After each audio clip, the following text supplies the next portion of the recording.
Welcome back to Apex Sci-Fi. For centuries, we dreamed of the day we would make first contact. We imagined wise mentors descending from the stars to teach us the secrets of the universe. We imagined terrifying conquerors coming to steal our water. We prepared for enlightenment and we prepared for war. But we didn't prepare for the HOA, the Homeowners Association. It turns out the galaxy isn't a battlefield or a utopia. It's a gated community. A very exclusive, very petty gated community where property values are more important than sentient rights. And Earth? Earth is the neighbor with the rusty car on the lawn and the music playing too loud at 2 a.m. Today's story is about the day humanity received its first eviction notice from the solar system. Not because we were violent, but because our moon wasn't up to code. If you have ever received a fine for leaving your trash cans out too long, smash that like button in solidarity. And if you want to see a human diplomat try to explain why we can't just paint the oceans a more soothing shade of beige, subscribe and ring the bell. Meeting comes to order. The United Nations General Assembly was usually a place of shouting and gridlock. But today it was silent. Ambassador Sarah Jenkins stood at the podium. She looked exhausted. In her hand, she held a datapad made of crystalline glass, a gift from the Galactic Neighborhood Watch. "Ladies and gentlemen," Sarah began, her voice trembling slightly, "I have returned from the Galactic Council meeting on Alpha Centauri." The room leaned in. The world watched on live streams. "Did they share the cure for cancer?" a reporter shouted. "Did they give us warp drive?" "No," Sarah said, rubbing her temples. "They gave us a fine." A murmur of confusion rippled through the room. "A fine?" the U.S. president asked. "For what? Past crimes? Pollution?" "For visual blight," Sarah read from the pad. Specifically, citation number 449b. "The sentient species known as humanity is in violation of the Neighborhood Aesthetics Code regarding their satellite arrangement. The current cloud of space junk orbiting the planet is deemed messy and lowers the property value of the local spiral arm." "Space junk?" the Chinese premier scoffed. "That is our telecommunications network." "They called it tacky lawn ornaments," Sarah sighed. "They want us to clean it up by Tuesday or they will tow the planet." "Tow the planet?" The room erupted. "Please?" Sarah shouted over the noise. "There's more. We also received a noise complaint." Silence fell again. "Apparently," Sarah continued, looking at the data with disbelief, "our radio broadcasts are leaking into the subspace channels used by the High Elves of Vega. They filed a formal grievance regarding, let me check, the excessive broadcasting of a primitive rhythmic noise known as reggaeton. They find the bass frequency distorts their meditation crystals. So they want us to stop playing music? They want us to lower the volume of the entire planet by 40 decibels. Or install soundproofing, which involves building a Dyson sphere around the sun." The contact had happened 3 months ago. A sleek, silver ship had landed in New York. We expected invaders. Out stepped a creature named Karen X9. She had 3 eyes, a haircut that defied gravity and a clipboard. She didn't say, "Take me to your leader." She said, "Who is responsible for this mess?" and pointed at a cloud of smog. Since then, humanity had been drowning in citations. "There is one final issue," Sarah said, her voice dropping to a whisper. "The moon." "What about the moon?" "They don't like it. Karen X9 says it's tidally locked, which she claims is lazy. She also says the craters are unsightly and attract meteors. She wants us to pave it. Pave the moon. To make it a smooth, reflective sphere. Ideally chrome. To match the decor of the rest of the sector." The General Assembly descended into chaos. Wars had been fought for less. But you couldn't fight the HOA. They controlled the hyperlanes. If they revoked Earth's gate pass, the sun would be cut off from the galactic grid and we'd freeze to death. "We have to comply," the president said, defeated. "Get the engineers. Paint the moon chrome. Turn down the radio. Clean up the satellites." Humanity spent the next 5 years trying to be good neighbors. We developed space lasers to vaporize the debris field. We switched all radio communications to tight beam lasers to stop leaking noise.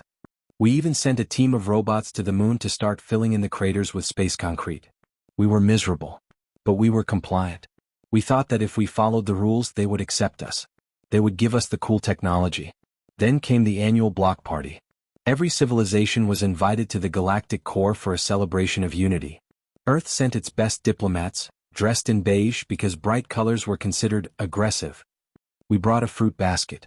Sarah Jenkins stood in the great hall of the Galactic HOA. It was a sterile, white room filled with species that looked like floating geometries or shimmering light. They sipped nectar and whispered politely.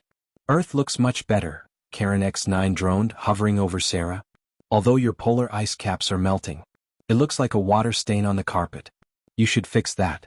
"We're working on it," Sarah smiled through gritted teeth. Suddenly, the doors to the great hall burst open. A new species walked in. They were short, hairy, covered in grease and smoking cigars. They dragged a cooler full of beer behind them. Their ship, visible through the window, was a rusted bucket held together by duct tape and actively leaking oil onto the pristine landing pad. They cranked up a boombox playing heavy metal. "What's up, nerds?" the leader shouted, cracking open a can of brew. "The Terran Union is in the house." Sarah stared. The aliens stared. Karen X9 floated over to them, her clipboard trembling with rage. "Excuse me," she shrieked. "You cannot be here. Your ship is leaking fluids. Your music is above the decibel limit. You are in violation of Code 77, 89, and 94.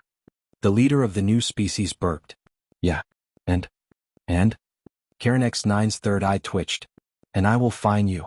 I will evict you." The hairy alien laughed. "Good luck with that, lady. We live in the outer rim. No HOA there. We just came for the free shrimp." He grabbed a handful of ambrosia cakes and shoved them into his mouth. Sarah watched this interaction. She looked at the polite, terrified diplomats of the core worlds.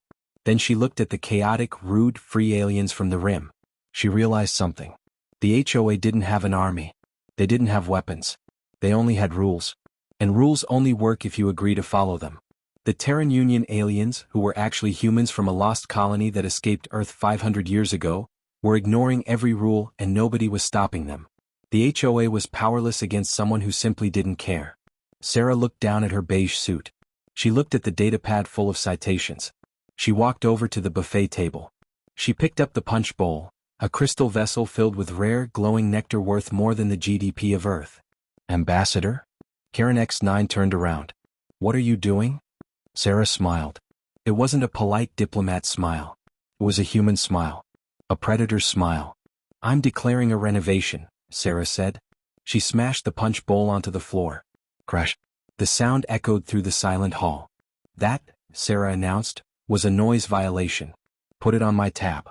She ripped off her beige jacket, revealing a "I Love New York" t-shirt underneath. "Listen up, Galaxy," Sarah shouted, channeling her inner New Yorker. "Earth is done with the rules. We like our moon cratered. We like our music loud. And we like our oceans blue, not beige. You will be fined." Karen X9 stammered, backing away. "You will be shunned." "Shun us," Sarah said. "See if we care. We're throwing a party on Earth tonight. Reggaeton at maximum volume. Everyone is invited except you." She walked over to the hairy colonists. "Hey," Sarah said. "You guys got room on that rust bucket for a ride home?" The colonist grinned and handed her a beer. "Hop in, cousin. We got subwoofers in the back." Earth was evicted from the Galactic HOA the next day. They cut our access to the hyperlanes. They blocked our trade deals. But it didn't matter. The colonists showed us the back roads. The smuggling routes. The bad neighborhoods of the galaxy where the cool species hung out. We made friends with the Klingon or their equivalent, the smugglers and the rebels. We realized that the civilized galaxy was just a boring, sterile prison run by people who measured grass with a ruler. Now, Earth is known as the party planet. We have space junk everywhere. Our satellites play classic rock 24/7 into the void. Our moon is still full of craters. And every weekend, thousands of alien ships from the bad part of town land on our lawns to hang out. The Galactic HOA hates us. They send us angry letters every week. We use them as fuel for the bonfire. This has been Apex Sci-Fi. Sometimes, to find your place in the universe, you have to be the bad neighbor. If you would rather live in a chaotic house than a sterile museum, smash that like button. Comment below. What rule would you break first if you joined the Galactic HOA? Subscribe. And keep the music loud. Meeting adjourned.